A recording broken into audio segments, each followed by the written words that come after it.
নমস্কাৰ, মোৰ এই চেনেলটোলৈ পুনৰবাৰ সকলোকে স্বাগতম জনাইছোঁ। আজি মই লৈ আহিছোঁ অসম পুলিচৰ ABUB আৰু SIৰ বাবে উপযোগী হোৱাকৈ অসমৰ সাধাৰণ জ্ঞানৰ 50টা অতি গুৰুত্বপূৰ্ণ প্ৰশ্ন উত্তৰ। গতিকে ভিডিঅ'টো স্কিপ নকৰাকৈ শেষলৈকে চাই যাব। গতিকে বলক ভিডিঅ'টো আৰম্ভ কৰোঁ। প্ৰথম প্ৰশ্নটো হৈছে হিন্দী ভাষালৈ অনুদিত প্ৰথম অসমীয়া কিতাপখনৰ নাম কি? ইয়াৰ উত্তৰ হৈছে চিত্ৰ ভাগৱত। 2 নম্বৰ প্ৰশ্ন, শংকৰদেৱে প্ৰথম বৰগীতটো ক'ত ৰচনা কৰিছিল? ইয়াৰ উত্তৰটো হৈছে বদ্ৰিকাশ্ৰমত। 3 নম্বৰ প্ৰশ্ন, কোনজন ৰজাৰ দিনত গোহাঁই কমলালী সজোৱা হৈছিল? উত্তৰ হৈছে মহাৰাজ নৰনাৰায়ণৰ দিনত, কোচবিহাৰৰ পৰা নাৰায়ণপুৰলৈ। 4 নম্বৰ প্ৰশ্ন, বিষ্ণু ৰাভাক কলাগুৰু উপাধি কোনে প্ৰদান কৰিছিল? ইয়াৰ উত্তৰটো হৈছে ড সৰ্বপল্লী ৰাধাকৃষ্ণনে। 5 নম্বৰ প্ৰশ্নটো, কোনটো হিমবাহৰ পৰা ব্ৰহ্মপুত্ৰ নদী উৎপত্তি হৈছে? উত্তৰ ছেমায়ুংডুং হিমবাহ।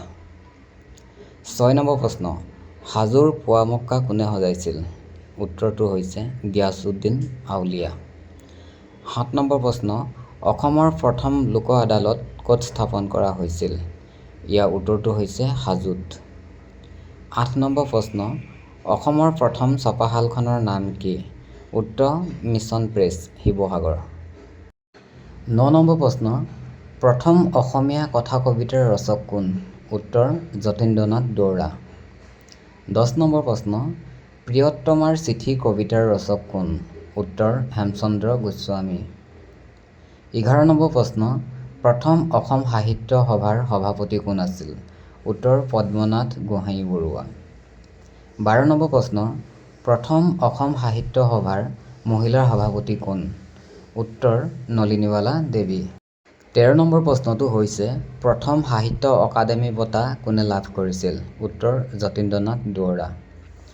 14 নম্বৰ প্ৰশ্ন, প্ৰথম অসমীয়া ছপা পুথিখনৰ নাম কি? উত্তৰ আছাম বুৰঞ্জী। প্ৰশ্ন নম্বৰ 15, প্ৰথম অসমীয়া গল্প সংকলন সুৰভিৰ ৰচক কোন? ইয়াৰ উত্তৰ হৈছে লক্ষ্মীনাথ বেজবৰুৱা। 16 নম্বৰ প্ৰশ্ন, জনজাতীয় জীৱনৰ ভিত্তিত ৰচিত প্ৰথম অসমীয়া উপন্যাসখনৰ নাম কি? ইয়াৰ উত্তৰ হৈছে মিৰি জীয়ৰী। 17 নম্বৰ প্ৰশ্নটো হৈছে সাহিত্য অকাডেমি পুৰস্কাৰ লাভ কৰা প্ৰথম অসমীয়া পুথিখনৰ নাম কি? উত্তৰ বনফুল। 18 নম্বৰ প্ৰশ্ন, সীমান্ত সুৰক্ষা বাহিনী চমুকৈ BSF কেতিয়া গঠন হৈছিল? ইয়াৰ উত্তৰ হৈছে 1965 চনত, 1965। 19 নম্বৰ প্ৰশ্ন, কাৰ্বি জনগোষ্ঠীৰ কোনটো প্ৰধান উৎসৱ মৃতকৰ আত্মাৰ শান্তি কামনা কৰি পতা হয়? উত্তৰ চমাংকান। 20 নম্বৰ প্ৰশ্ন, মামণি ৰয়ছম গোস্বামীয়ে কিমান চনত জ্ঞানপীঠ বঁটা লাভ কৰিছিল? ইয়াৰ উত্তৰ হৈছে 2000 চন। 21 নম্বৰ প্ৰশ্ন, কোনটো ধূমকেতু 76 বছৰৰ মূৰে মূৰে দেখা যায়? অৰ্থাৎ কোনটো ধূমকেতু 76 বছৰৰ মূৰে মূৰে দেখা যায়? ইয়াৰ উত্তৰ হৈছে হেলিৰ ধূমকেতু। 22 নম্বৰ প্ৰশ্ন, হেম সৰস্বতীয়ে কোনজন কমতা ৰাজ্যৰ ৰজাৰ পৃষ্ঠপোষকতা লাভ কৰিছিল? উত্তৰ দুৰ্লভ নাৰায়ণ। 23 নম্বৰ প্ৰশ্ন, দৰঙী ৰাজবংশাৱলী কোনে লিখিছিল? উত্তৰ সূৰ্যখৰি দৈৱজ্ঞ। 24 নম্বৰ প্ৰশ্ন, ভাষা আন্দোলনৰ শ্বহীদ কোন আছিল? ইয়াৰ উত্তৰটো হৈছে ৰঞ্জিত বৰপূজাৰী। 25 নম্বৰ প্ৰশ্ন, কোনখন ঠাইক স্কটলেণ্ড অৱ আছাম বুলি কোৱা হয়? উত্তৰ হাফলং। 26 নম্বৰ প্ৰশ্ন, প্ৰথম অসমীয়া সম্পূৰ্ণ ৰঙীন চিনেমাখনৰ নাম কি? উত্তৰ ভাইটি। 27 নম্বৰ প্ৰশ্ন, কিমান চনত লক্ষ্মীনাথ বেজবৰুৱাক ৰসৰাজ উপাধি প্ৰদান কৰা হৈছিল? ইয়াৰ উত্তৰটো হৈছে 1931 চনত, 1931। 28 নম্বৰ প্ৰশ্ন, অসম চুক্তিৰ শোধনাগাৰ হিচাপে অসমৰ কোনটো শোধনাগাৰক জনা যায়? ইয়াৰ উত্তৰ হৈছে নুমলীগড় শোধনাগাৰ। 29 নম্বৰ প্ৰশ্ন, আছামিজ ইটছ ফৰ্মেশ্যন এণ্ড ডেভেলপমেণ্টৰ লেখক কোন? উত্তৰ বাণীকান্ত কাকতি। 30 নম্বৰ প্ৰশ্ন, তুৰ্বকৰ লগত হোৱা যুদ্ধত কোন আহোম সেনাপতি ৰণত পৰিছিল? উত্তৰ ফাচেংমুং বৰগোহাঁই। 31 নম্বৰ প্ৰশ্ন, স্বাধীন অসমৰ মুখ্যমন্ত্ৰী কোন আছিল? উত্তৰ গোপীনাথ বৰদলৈ। 32 নম্বৰ প্ৰশ্ন, কিমান চনত অসমত চাহ গছৰ আৱিষ্কাৰ হৈছিল? ইয়াৰ উত্তৰ হৈছে 1823 চনত। 33 নম্বৰ প্ৰশ্নটো হৈছে অসমলৈ অহা প্ৰথমজন চীনা পৰিব্ৰাজকৰ নাম কি আছিল?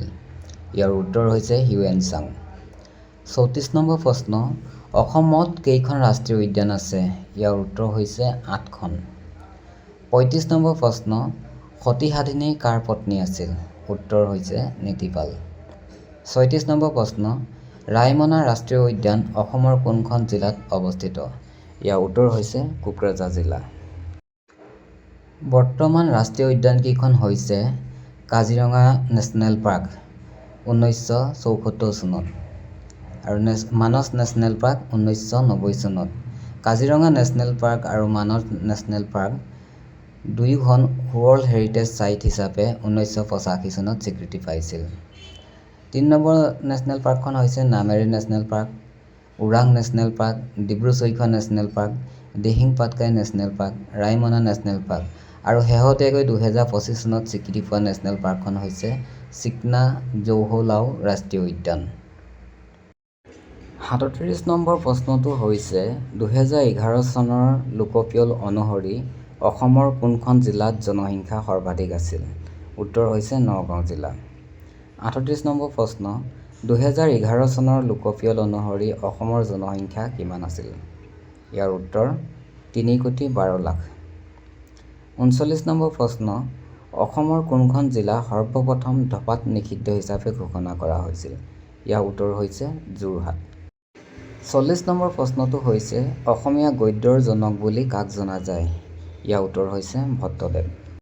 41 নম্বৰ প্ৰশ্নটো হৈছে 1985 চনত অসম চুক্তি স্বাক্ষৰ কৰাৰ সময়ত ভাৰতৰ প্ৰধানমন্ত্ৰী কোন আছিল? উত্তৰ ৰাজীৱ গান্ধী। 42 নম্বৰ প্ৰশ্ন মোগলৰ শেষ অসম আক্ৰমণৰ নাম কি আছিল? ইয়াৰ উত্তৰ হৈছে ইটাখুলি ৰণ 1682 খ্ৰীষ্টাব্দত। 43 নম্বৰ প্ৰশ্নটো হৈছে গুৱাহাটীত আৰক্ষী আয়ুক্তৰ ব্যৱস্থা কোন চনৰ পৰা কৰা হৈছিল? ইয়াৰ উত্তৰ 1 জানুৱাৰী 2015 চন। 44 নম্বৰ প্ৰশ্ন অসমৰ কোন ঠাইত উত্তৰ পূৰ্বাঞ্চলত প্ৰথমখন গো চিকিৎসালয় অৱস্থিত? ইয়াৰ উত্তৰ হৈছে ডিব্ৰুগড়। 45 নম্বৰ প্ৰশ্নটো হৈছে সাহিত্য অকাডেমি পুৰস্কাৰ পোৱা ৰং মেলি হাঁহি উপন্যাসখনৰ ৰচক কোন? উত্তৰটো হৈছে ৰংবং তেৰাং। 46 নম্বৰ প্ৰশ্ন সোণৰ খাৰু নালাগে মোক নামৰ উপন্যাসখনৰ লেখক কোন? উত্তৰ ধীৰেন বৰুৱা। 47 নম্বৰ প্ৰশ্ন বৰগীতসমূহক হলি চং বুলি কোনে আখ্যা দিছিল? ইয়াৰ উত্তৰটো হৈছে কালিৰাম মেধি। 48 নম্বৰ প্ৰশ্ন কটন কলেজ কোন চনত স্থাপন কৰা হৈছিল? ইয়াৰ উত্তৰ হৈছে 1901 চনত। 49 নম্বৰ প্ৰশ্ন কোন চনত আইন মতে অসমীয়া ভাষা ৰাজ্যিক চৰকাৰী ভাষা হিচাপে পৰিগণিত হয়? ইয়াৰ উত্তৰ হৈছে 1961 চনত। আজিৰ ভিডিঅ'ৰ শেষৰ প্ৰশ্নটো হৈছে কোনখন পুথিৰ বাবে ৰবীন্দ্ৰনাথ ঠাকুৰে নোবেল বঁটা লাভ কৰিছিল? ইয়াৰ উত্তৰ হৈছে গীতাঞ্জলি। আজিৰ ভিডিঅ'টো ইমানেই আছিল। যদি ভিডিঅ'টো আপোনালোকৰ বাবে উপযোগী হৈছে তেনেহ'লে চেনেলটো ছাবস্ক্ৰাইব কৰি ল'ব আৰু ভিডিঅ'টো লগৰ বন্ধু-বান্ধৱীৰ লগত শ্বেয়াৰ কৰিব। ধন্যবাদ।